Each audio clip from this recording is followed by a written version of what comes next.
Hi, how y'all doing? I'm going to talk to you today in this video. Why are there extreme pockets of poverty? I see it everywhere. I see it in the United States. I see it overseas. I have been wondering about this for 20 to 30 years. It seems like we are powerless to stop it. But why do we have these extreme pockets of poverty? We have it in the United States, we have it in the Philippines, Korea, everywhere. Why? Why do we have people without a sewer system? Why do we have people living in ramshackle houses? Why do we have people living in graveyards? Well, let me get one point out of the way first, okay? Excuse me, itching. Okay, you have super rich people. Okay, they get their money not because they understand money, but because they don't. You got these super rich people that get money through manipulation. They get money through exploitation. So they pay people 1 cent an hour, 5 cents an hour to manufacture blouses and bicycles and whatever. They don't pay them a living wage. Forget a pension. They don't even pay them a living wage. That contributes to them being the poorest of the poor. If you pay people a living wage when they're young, they won't be so dirt poor when they're old, to tell the truth. Some people are forced into prostitution. You see that in the Asian countries, Vietnam, Korea. You see people in one particular country, they actually go to this other country to engage in prostitution. When the truth is, if the original country had given these women a decent job, they wouldn't have to go overseas to become prostitutes.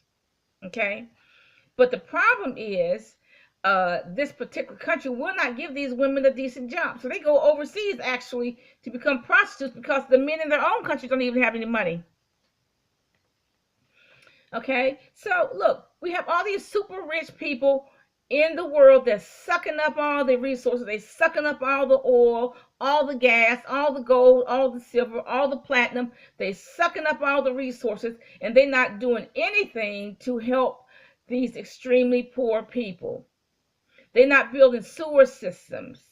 They're not building dams to keep the water back. They don't care what happens to these extremely poor people. They're not doing anything to help the poor people in America or the poor people overseas. Nothing. They're not giving them microloans to start a business. Now, so let's just say there's an ABC billionaire. He would not even give $1,000 loan to some poor person in some other country just so they can start a business. Wouldn't even give him $1,000, and the billionaire makes $1,000 in a minute. These super rich people are selfish. They're extremely selfish. They're extremely rich, and they are extremely selfish. And guess what? They're not taking nothing with them in the next life. But let's get that out of the way. That's one reason why we have these extreme pockets of poverty. You have the super rich who are super selfish. Another reason, the second reason, is that extremely poor people are dumb. Okay? The Bible says to get wisdom, and above all, get understanding. We need wisdom. Poor people, extremely poor people, need wisdom. If you're living in the woods, you need to buy the woods, or whatever lot that you're living on, you need to buy that. Okay? If you're in the South and you don't have a sewer system, you in a poorly built house, you need wisdom on how to build your own sewer system and how to construct a better home. Okay? Now, of course, if you don't have a sewer system and you're in the South of Louisiana, Alabama, somewhere, you're technically off the grid. So what you have to do is build you an off the grid toilet. That's what you have to do, actually. We don't have poor people. I may as well say we, okay? We don't have any wisdom on how to grow vegetables, how to plant trees, apple trees, or whatever, how to stretch our food dollars. Even if you're eating oodles and noodles for breakfast, you still need to stretch the oodles and noodles. Add some vegetables or something. Okay, there are some people, let's look at number one. There are some people who are living in the graveyards. They're actually living in the graveyards, and they actually have children every 9 months. Now, how is it that you live in a graveyard and you having babies every 9 months. See, you're not using wisdom. You need to keep your legs closed or go get you some birth control. Okay? Now, let's look at the moderately priced hotels. I mean, hotels that cost between $30 and $50 a day. Most of these are run by Indians and Pakistanis. They don't make repairs. They keep them dirty and nasty. They do not. Why? Because they don't do that in their own country. They don't clean up in their own country. They will not use bleach to get rid of the mold that is in the hotels, which is all it takes. They don't paint. They don't repair it. So what happens is that the hotels get in disrepair when eventually the city just condemns the property. I have seen that happen. Why? Because the Indians in Pakistan, they don't clean up in their own country. If you look at some of the houses in these countries, you see the walls are dirty. Nobody cleans the walls. The walls are dirty on the inside. The walls are dirty on the outside. So they don't clean up in their own country. They're not going to clean up here either. Okay? See, that's dumb. That's dumb. You don't clean up in Pakistan and India, so you don't clean up here, even if you do own a hotel. That makes no sense. Now, Central Americans. Now, look, I'm not being racist. I'm being real. I'm not racist. I'm real. The Central Americans are dumb. They come to America illegally, dumb. Stay here, still dumb. Get deported, still dumb. Let me give you an example. A lady from Guatemala, she came to the United States, dumb, deported, dumb. She said, well, when my child was in United States, she was better fed. She ate yogurt and everything. What is yogurt? Yogurt is just milk, sugar, and fruit. They have all of that in Central America. All she has to do is go buy a cow. She got milk. Mangoes and papayas grow in Central America. That's all she got to do is go buy it, get it. She doesn't know how to grow a papaya. How is it she doesn't know how to grow a papaya? All you got to do is put the seed in the ground. Okay? See, her problem is that she's dumb. She thinks America's going to solve her problem of being dumb, but America is not. America cannot solve her problem of being dumb. Okay? Now, a lot of Central Americans that go back to Central America, they don't know how to do anything. They don't know how to build. They don't know how to barber hair, do anything. So what do? They come here, pretend that they can build a $200,000 house, and the stupid contractors are stupid enough to hire them to build a $200,000 house, even though they have no certification that they are carpenters. None whatsoever. Okay, so there's nothing to do here but get on welfare and have babies every 9 months, which is what is going on. So they stay dumb when they're in America. They don't study how to garden. They don't study how to build. They don't study how to do anything. So when they get deported, they're still dumb. When they get deported, they are still dumb. So what the Central Americans need is wisdom. How to farm, how to plant, how to garden, how to do hair, build, etc., etc. America's not going to solve their problem. Because if they dumb in Central America, come to America, they're still dumb. They're going to get deported. They're still dumb. Now, the Central Americans have dumbed down the schools. Now, I'm not being racist. I'm being real. Even the teachers say that. The teachers say that they would normally have like a 30-question test. They have reduced it down to 20 questions. Okay? They have dumbed down the schools. They bully the white kids, and they bully the black kids. And you take like my neighborhood, it looks like Little Mexico. It's trash everywhere. It actually stinks. My neighborhood actually stinks. There's trash everywhere because they just take trash and throw it. They throw it in my yard.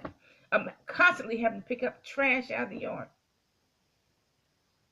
Why? Because, look, they do that in Mexico, just throw trash on the ground. Mexico stinks. Guatemala stinks. Honduras stinks. So they do the same thing in America.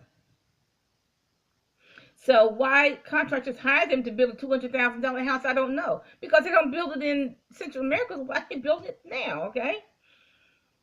So America really cannot solve the problem of Central America if they don't have if the adults don't have any job skills.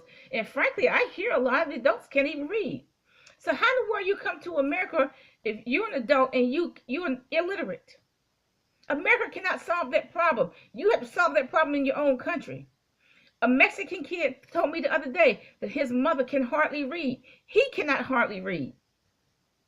That explains why I kept asking him, well, why don't you read this and read that to find out this, to find out that? Until I understood what he was saying. He was going between Spanish and English. I understand what he was saying. He was saying that I can't read. I said, well, is there anybody in your house that can help you? No, my mother can't read. My sister can't read. My brother can't read. Okay, so I can't help him there. I mean, he's really too old for me to be teaching how to read. He's really too old, okay? So how can I help him there? His mother can't read. His sister can't read. His brother can't read. They're all illiterate. I can't help him there. America can't help him either. Now, right now, there's a caravan of at least 1,500 Central Americans on their way to the United States. Now, see, that's dumb. That makes no sense because, okay, a caravan of 1,500 is on their way to America, and America deports 3,000 at least per month. So that doesn't make any sense. They're going to be stopped at the border and deported. That's a wasted trip. It's a harrowing, wasted trip. Now, let's look at Korea. Now, the Koreans I'll give them credit. They do have some knowledge of building because there are some tall skyscrapers, I guess you would say, in Korea.